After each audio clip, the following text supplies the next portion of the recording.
일정을 다 마치지 못하고 조기 귀국은 했지만 이스라엘 성지순례 은혜 가운데 잘 다녀왔습니다. 기도해 주시고 지원해 주시고 지지해 주신 모든 성도님들께 감사드립니다.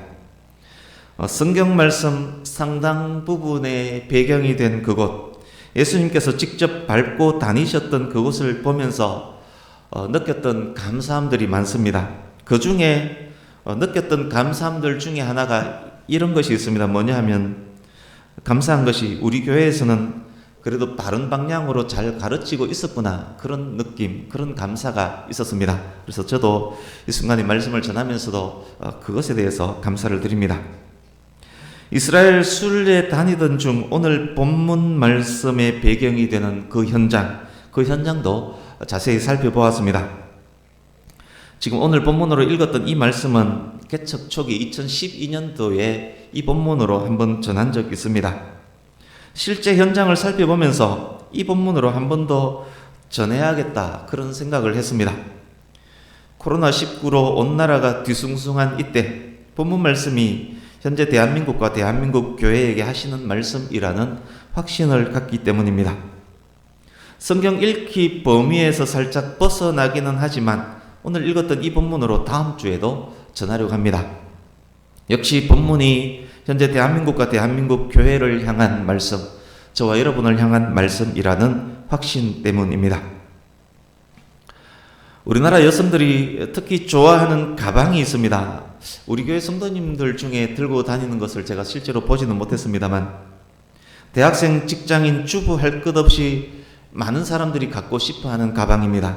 대학부, 청년부, 여전도회, 권사회 할 것 없이 갖고 싶어하는 가방입니다.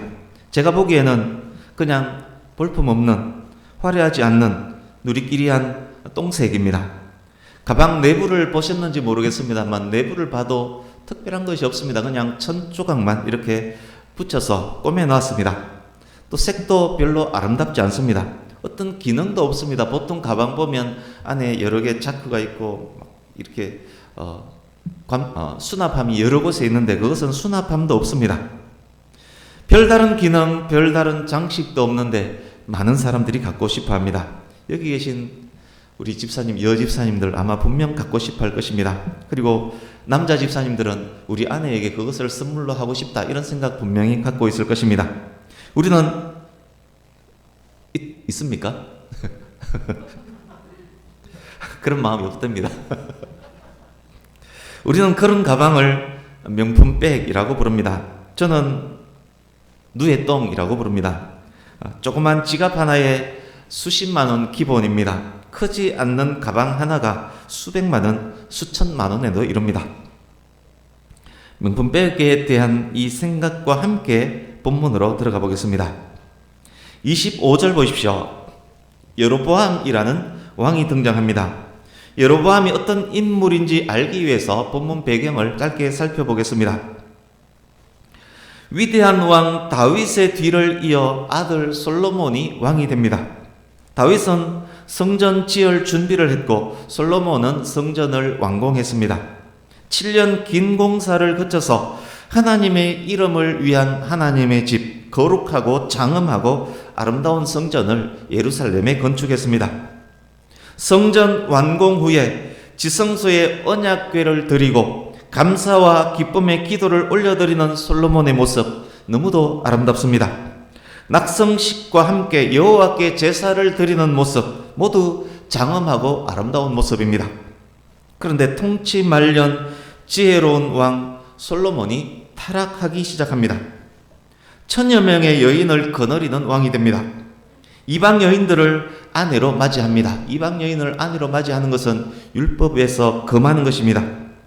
그 여인들을 통해서 이방의 잡신들이 이스라엘 안으로 들어오기 시작합니다. 여호와께서 진노하시면서 언약과 법도를 지키지 않는 너 솔로몬에게서 나라를 빼앗아서 내 신복, 내 신하에게 줄 것이다, 그렇게 말씀합니다.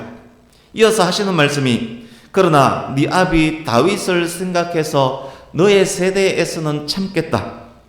그리고 너의 나라를 다 빼앗지는 않겠다, 그렇게 하나님께서 말씀합니다. 열왕기상 11장에 나오는 내용입니다. 솔로몬에게 나라를 빼앗아서 줄 솔로몬의 신복, 그가 바로 여로보암입니다. 솔로몬이 통치하던 그 시기가 이스라엘 최고의 전성기였습니다. 그렇지만 솔로몬 통치 말기에는 백성들의 원성이 어마어마했습니다. 성전 건축 7년, 왕궁 건축 13년, 엄청난 인원이 그 기간 동안 동원되었습니다. 타국에서 뗏목으로 나무들을 운반해 왔습니다. 수시로 찾아오는 외국 손님들을 맞이하느라 정신이 없었습니다. 백성들은 많이 지쳤을 것입니다. 그렇지만 그렇게 힘들고 지쳤지만 솔로몬 타락 전에는 솔로몬 향한 충성심과 이스라엘을 향한 애국심으로 기꺼이 수행했을 것입니다. 또한 일한 만큼의 수익도 있었을 것입니다. 그래서 힘들었지만 백성들은 열심을 내었습니다. 그런데 지혜롭고 멋진 왕 솔로몬이 타락합니다. 결혼을 하는데 1000번을 합니다. 열왕기상 11장 3절에 왕은 후궁이 700명이요 첩이 300명이라 라고 기록이 되어 있습니다. 이스라엘 백성들을 생각해 보십시오. 짧은 기간 동안 1000번의 결혼식을 치러야 했습니다. 이웃 나라의 공주들과 정략 결혼까지 하니까 그 치러야 할 행사의 규모가 엄청났기 때문에 더 힘들었을 것입니다. 어디 그것뿐이겠습니까? 솔로몬의 처첩들이 머물 별궁들을 1000채나 지어야 했습니다. 작은 아파트 1000채가 아니라 왕비를 위한 최고급 아파트 1000채를 지어야 했습니다. 이스라엘은 땅이나 그리고 그 암석들이 사암으로 이루어져 있기 때문에 집 짓기가 매우 힘듭니다. 그런데 1000여 채를 지어야 했습니다. 1000명에 딸린 식구들까지 먹여 살려야 합니다. 그 돈이 어디서 나옵니까? 백성의 노동력과 세금에서 나옵니다. 그러한 국내외적 여건, 솔로몬의 타락, 그리고 하나님의 결심으로 솔로몬 세대가 지난 후 나라는 두 개로 나누어집니다. 남유다에는 솔로몬의 아들 르호보암이, 북이스라엘에는 느밧의 아들 여로보암이 정권을 차지합니다. 그 여로보암이 바로 오늘 본문 속에 나오는 여로보암입니다. 북이스라엘의 여로보암 왕은 백성들의 지지를 얻고 나라의 기반을 만들었습니다. 그런데 이 여로보암에게 고민이 생겼습니다. 하나님의 성전이 남유다 예루살렘에 있기 때문에 자기 백성들이 율법의 명령을 따라서 1년 3번 절기 때마다 매 남쪽 예루살렘을 찾아갑니다. 38선을 그을 수도 없고 철조망을 만들어서 통제할 수도 없습니다. 너무 불안합니다. 이렇게 남쪽으로 왔다 갔다 하다가 결국 내 백성들의 마음이 남쪽으로 다 쏠리는 것 아닌가? 나를 죽이고 솔로몬의 아들 르호보암에게로 다 돌아가는 것 아닌가? 그렇게 고민합니다. 고민 끝에 여로보암이 짝퉁을 만들기 시작합니다. 하나님 임재의 상징인 언약궤 대신에 짝퉁으로 금송아지 둘을 특수 제작합니다. 북이스라엘 남쪽과 북쪽의 끝인 베델과 단에 짝퉁 성전인 제단을 만듭니다. 베델과 단에 금송아지 하나씩을 갖다 놓습니다. 8째 달 15일을 절기로 정합니다. 짝퉁 절기를 만들었습니다. 뿐만 아닙니다. 레위인이 아닌 사람을 제사장으로 앉힙니다. 짝퉁 제사장, 가짜 목사를 앉혔다는 이야기입니다. 그리고 여로보암이 백성들에게 이렇게 말합니다. 국민 여러분, 이제 우리 북이스라엘에도 성전이 있습니다. 우리를 애굽에서 구원해내신 하나님이 여기에도 있습니다.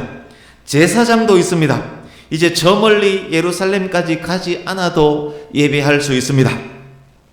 그렇게 우상 숭배를 합니다. 짝퉁 예배를 하는 것입니다. 백성들이 처음부터 여로보암을 지지한 것은 아니었을 것입니다. 처음에는 아마 여로보암을 나무라고 경멸도 했을 것입니다. 그런데 시간이 지나다 보니 이것도 나쁘지 않습니다. 먼 예루살렘까지 제물을 들고 제물을 끌고 오락가락 하기가 힘들었는데 이제 그러지 않아도 됩니다. 짝퉁 예배를 하고 온 옆집 어르신 이 말씀하시기를 이렇게 말합니다. 할만하고 참 은혜롭더라. 무엇보다도 먼 길 고생하지 않아도 되니까 참 좋더라. 그렇게 좋은 소문이 막 들립니다. 여로보암의 정치적인 야망이, 여로보암의 열등감이, 여로보암의 인간적인 두려움이 하나님의 말씀을 믿지 못한 여로보암의 나약한 믿음이 경건한 백성들까지 병들고 타락하게 만들어버렸습니다. 짝퉁이 명품을 삼켜버리고 있는 것입니다. 이것이 당대뿐만 아니라 북이스라엘 대대로 하나님께 범죄하게 만든 무서운 죄가 되어버렸습니다. 이것이 성경 열왕기서 전체에 빠지지 않고 등장하는 여로보암의 죄, 여로보암의 길입니다. 느밧의 아들 여로보암의 죄, 여호와께서 진노하신 큰 죄였습니다. 오늘 본문 말씀을 자세히 보십시오. 눈으로 읽으면서 들으시면 되겠습니다. 이제 여로보암의 죄를 한번 정리해 보겠습니다.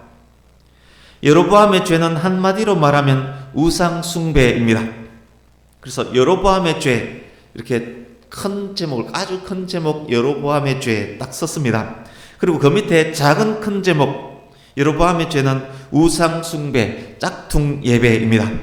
그리고 짝퉁 예배 소제목으로 4개가 나눠집니다. 4개, 첫 번째 금송아지, 이것은 짝퉁 언약궤라고 할 수 있습니다. 두 번째 가짜 제단, 짝퉁 성전입니다. 세 번째 가짜 절기, 짝퉁 절기입니다. 네 번째 가짜 제사장, 짝퉁 목사. 그래서 여로보암의 죄, 우상 숭배, 금송아지, 가짜 제단, 가짜 절기, 가짜 제사장입니다. 큰 제목인 우상 숭배는 여호와께서 가장 싫어하시는 행위입니다. 이 모든 것 여호와께서 가장 싫어하시는 행위입니다. 문제 나갑니다. 큰 제목 아래 있었던 4개의 죄 중에서 그래도 그 중에서 하나님 보시기에 가장 큰 죄는 무엇이었을까요? 금송아지, 가짜 제단, 가짜 절기, 가짜 제사장, 이 4개 중에 하나님 보시기에 가장 큰 죄는 무엇이었을까요? 네? 금송아지.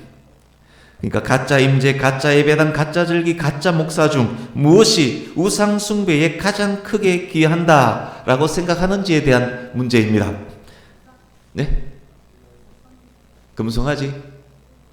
선우 뭐라고? 가짜 목사. 네.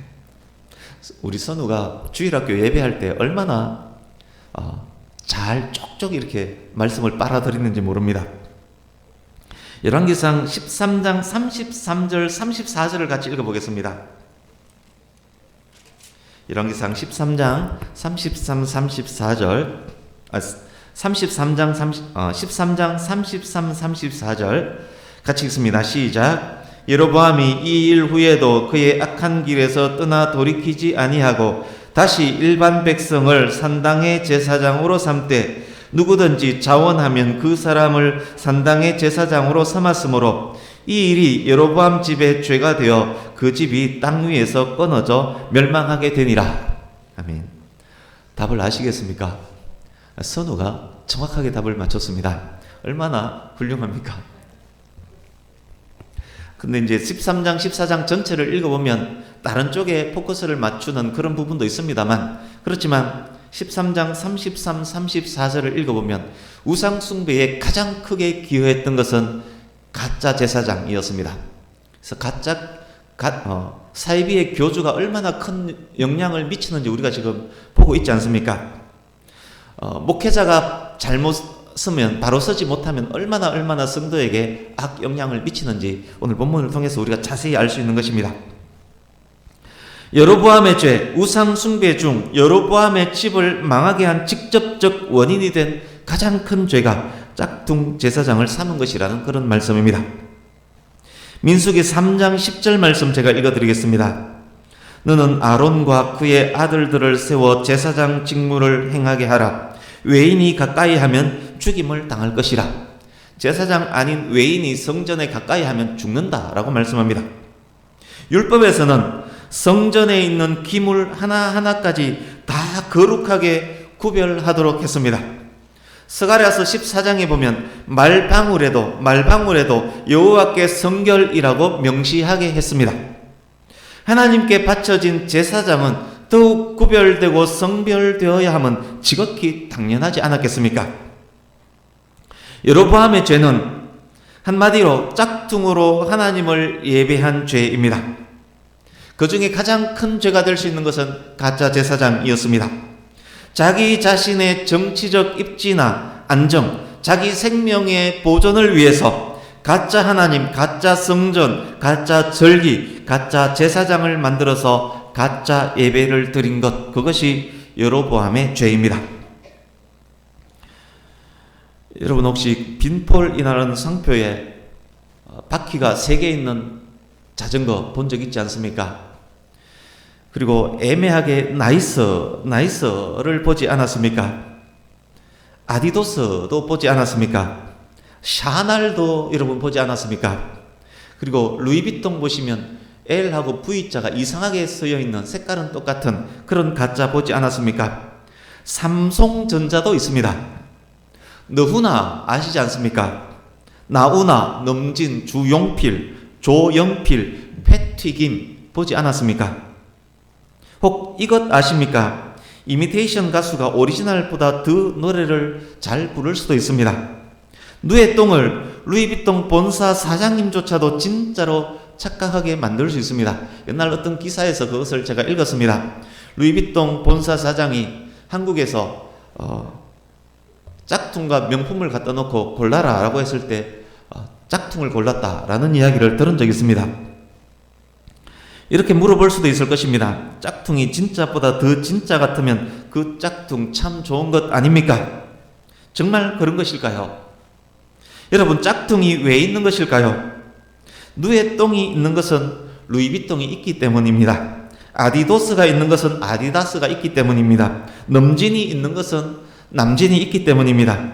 가짜가 있는 것은 진짜가 있기 때문입니다. 가짜가 있는 것은 진짜가 정말로 좋기 때문입니다.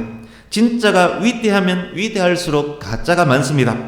가짜가 많으면 많을수록 진짜가 위대하고 위대하다는 말입니다. 각 나라 각처에서 이단과 사이비가 있는 것은 진짜가 있기 때문입니다. 여로보암이 짝퉁을 만들어 우상 숭배를 한 이유는 남쪽 유다에 진짜 예루살렘 성전이 있고 그 예루살렘 성전 지성소에 진짜 하나님의 언약궤가 놓여 있고 그 성전에 구별된 진짜 레위인 제사장이 제사를 집전하고 있고 매 진짜 절기마다 그 성전에 사람들이 모이기 때문입니다. 가짜를 흉내내기 위해서 그 가짜의 가짜를 만들지는 않습니다. 나이스는 짝퉁이 없습니다. 누에 똥도 짝퉁이 없습니다. 샤넬도 짝퉁 없습니다. 가짜 여호와 정인도 없고 가짜 통일교도 없고 가짜 신천지도 없습니다. 가짜 문선명도 가짜 이만희도 없습니다. 그러나 가짜 예수는 얼마나 많습니까? 가짜 교회는 또 얼마나 많습니까? 가짜 목사는 또 얼마나 많습니까? 우리나라와 전 세계에 자기가 예수라고 주장하는 사람은 셀 수조차 없습니다. 기독교와 관련된 이단과 사이비 역시 셀 수조차 없습니다. 한국에서만도 굵직굵직한 이단과 사이비는 20개 정도가 됩니다. 드러나지 않는 군소 이단 사이비까지 합하면 셀 수가 없습니다. 가짜 목사 역시 수도 없이 많습니다. 유독 기독교에 가짜가 많고 이단이 많고 사이비가 많은 것은 왜 그럴까요? 그것은 진짜가 있기 때문이고 그 진짜가 너무도 위대하기 때문입니다. 하나 여쭤보겠습니다. 혹 이런 경우는 없을까요? 우리가 이단시하고 있지 않고 우리가 사이비라고 지정하지도 않았는데 그것이 이단이고 사이비인 경우 없을까요? 그 질문과 연결해서 하나 더 여쭤보겠습니다. 짝퉁 중에서 가장 훌륭한 짝퉁은 어떤 짝퉁일까요? 가장 훌륭한 짝퉁은 진짜보다 더 진짜 같은 짝퉁이 훌륭한 짝퉁입니다. 진짜 속에 섞여 있어도 알 수가 없습니다. 기독교의 뛰어난 가짜, 뛰어난 짝퉁은 실제로 구별하기 어려운 경우가 많습니다. 진짜보다 더 진짜 같습니다. 뛰어난 가짜 목사는 진짜보다 더 진짜 같습니다. 목소리에 은혜가 넘칩니다. 뛰어난 가짜 교회는 진짜보다 더 진짜 같습니다. 뛰어난 가짜 임재는 진짜 성령님의 임재하심보다 더 진짜처럼 보입니다. 최고의 짝퉁입니다. 드러나지 않은 가짜가 얼마든 많이 있을 수 있고 그것을 밝혀내기는 쉽지 않다는 그런 말씀입니다. 현대 종교의 흐름 중에 종교다원주의라는 것이 있습니다. 이것은 종교통합운동과 맥을 같이 합니다. 간단하게 그들의 주장을 설명드리겠습니다. 이런 주장입니다. 어떻게 기독교만이 절대 진리냐? 기독교에도 불교에도 이슬람에도 천주교에도 진리는 있다. 산 정상으로 올라가는 길이 어찌 한 길뿐이더냐? 직선 코스, 곡선 코스, 머물다 가는 코스 다양하지 않느냐? 오를 수만 있다면 결국 정상이라는 진리, 구원에 이르는 것 아니냐? 그러니 모든 종교에는 진리가 있다.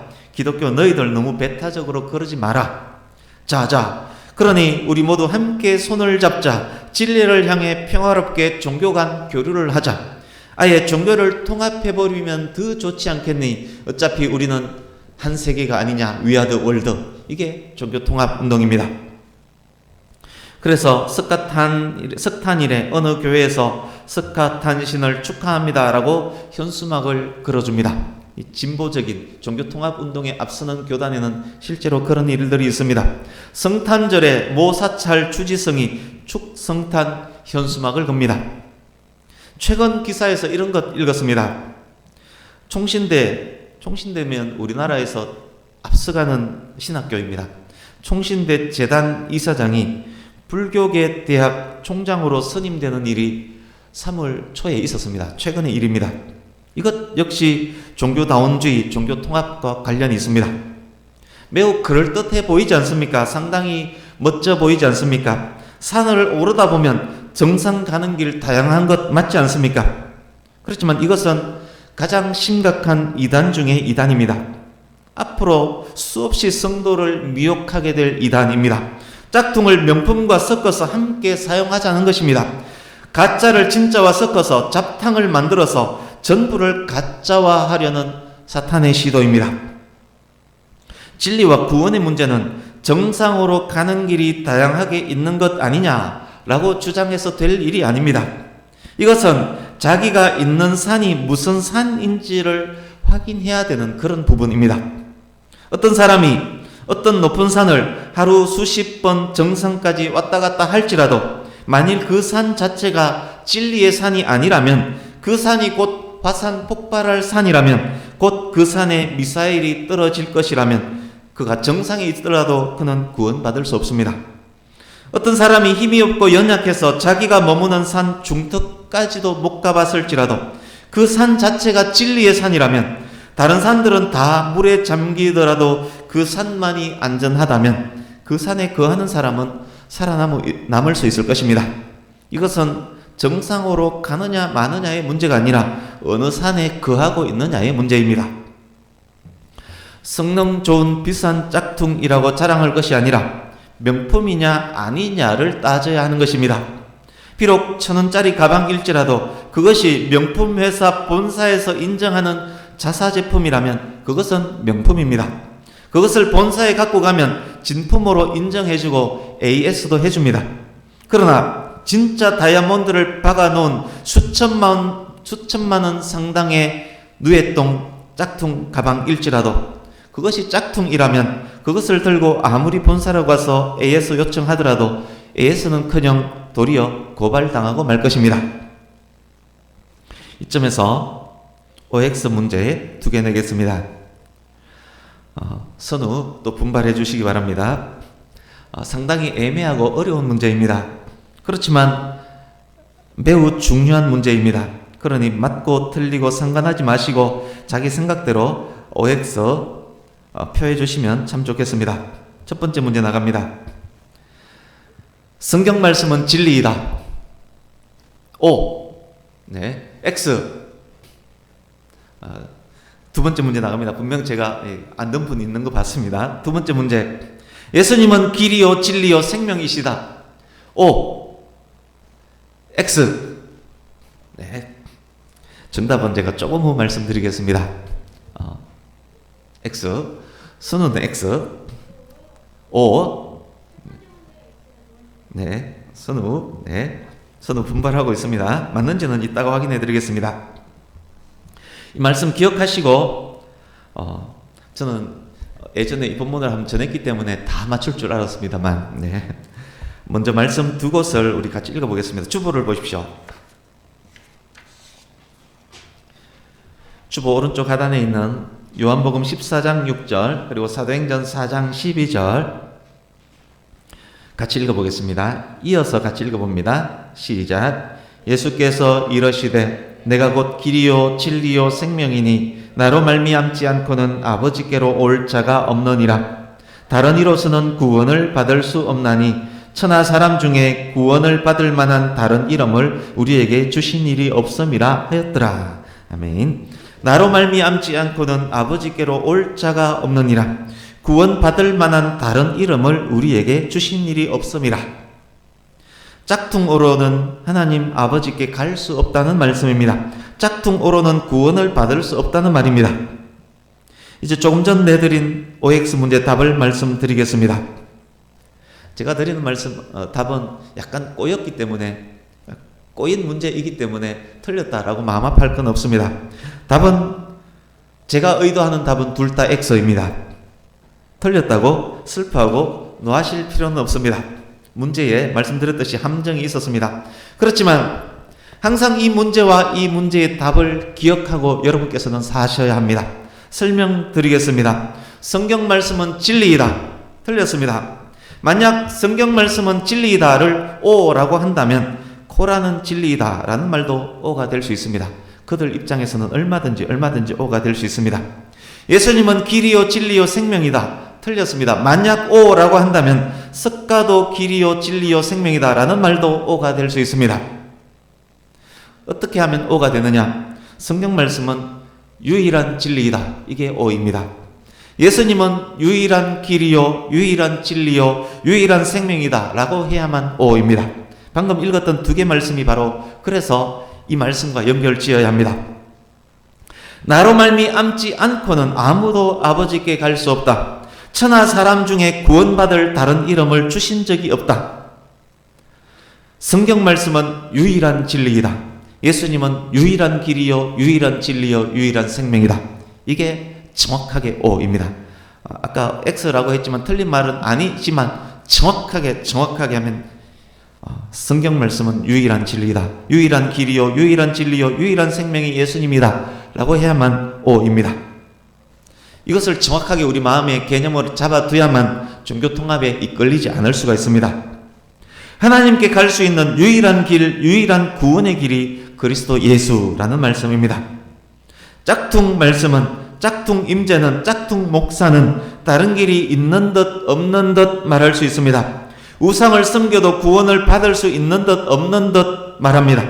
예수님을 믿으면 무조건 잘 먹고 잘 산다 라고 말할 수도 있습니다. 헌금을 많이 하면 부자 된다 라고 말할 수도 있습니다. 예수님 잘 믿으면 삶 전체가 평안하다 라고 말할 수 있습니다. 그러나 그것은 여로보암의 길, 여로보암의 죄로 이끄는 길입니다. 그것은 멸망으로 이끄는 길입니다. 구원은 그리스도 예수의 산에 있어야만 하는 것입니다. 그 길은 좁은 문일 뿐만 아니라 좁은 길이 있는 산입니다. 그 길은 부자 되고 잘 먹고 잘 사는 길만 있는 것이 아니라 고통과 아픔과 고난의 길, 심지어 육체적인 죽음까지 있는 곳입니다. 다른 산에서 아무리 정상까지 올라도 소용없습니다. 누에똥 매장에 가서 아무리 최고 비싼 백을 사더라도 소용없습니다. 예수 그리스도의 산에 있어야 하는 것입니다. 1,000원짜리 손수건 하나 사더라도, 하나 얻더라도 명품 매장에서 사고 얻은 것이 명품인 것입니다. 세상은 화려함으로 진짜인 듯 가장합니다. 가짜 교회는 돈, 명예, 권력을 섬기며 진짜처럼 가장합니다. 그 중심에 가짜 교주, 가짜 목사가 있습니다. 이단과 사이비는 어떤 교주를 내세워서 그 교주가 재림 예수라고 합니다. 언제 죽을지 모르는 노인을 내세워 영생불사, 보혜사, 성령이라고 합니다. TV 통해서 우리 보지 않았습니까? 그냥 딱 봐도 어리벙벙한 노인인데, 그냥 딱 봐도 모질인데 그를 영생불사 성령이라고 합니다. 조금만 정신 차리고 보면 그것이 가짜인 것 바로 보입니다. 조금 더 말씀을 읽고 조금 더 기도하고 더욱 하나님께 가까이에서 예배하려고만 해도 보입니다. 그러나 하나님 아닌 다른 무엇인가에 집중하고 있으면 보이지 않습니다. 분별할 수 없습니다. 미혹당하고 맙니다. 명품 진품은 이것입니다. 유일한 진리이신 예수님. 예수님은 성령으로 잉태되어 동정녀 마리아에게 나셨습니다. 그분은 베들레헴 낮고 천한 말구유에 오셨습니다. 하나님이시지만 낮고 천한 인간의 몸을 직접 입고 태어나셨습니다. 그 예수님은 평생 죄인과 가난한 자, 상한 자, 아픈 자를 위해서 사셨습니다. 그 예수님은 인류 죄를 대신 지고 십자가에 못 박혀 죽었습니다. 그 예수님은 죽은 지 3일 만에 무덤에서 부활하셨습니다. 그 예수님은 수많은 제자들과 무리들이 보는 앞에서 승천하셨습니다. 그 예수님은 만왕의 왕으로 심판하실 왕으로 다시 오실 것입니다. 그 예수님은 하나님의 아들이십니다. 이것을 믿고 따르고 전하고 전파하는 것이 진품입니다.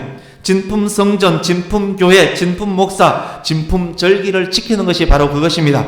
그 예수님 안에서 예배하는 것이 진짜 예배입니다. 진짜만이 천국 본사에서 인정받을 수 있는 것입니다.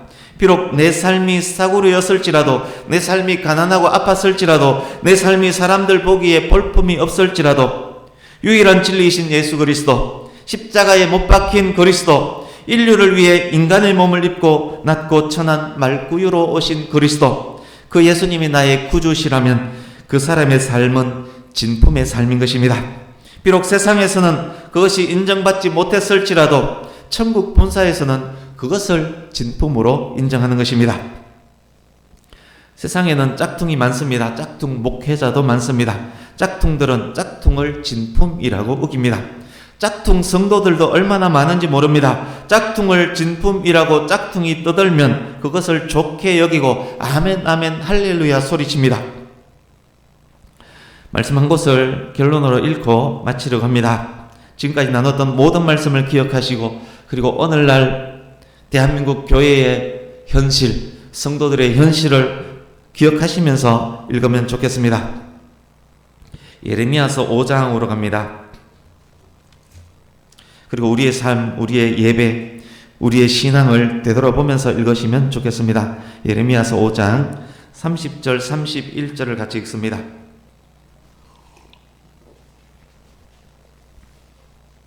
구약성경 1059페이지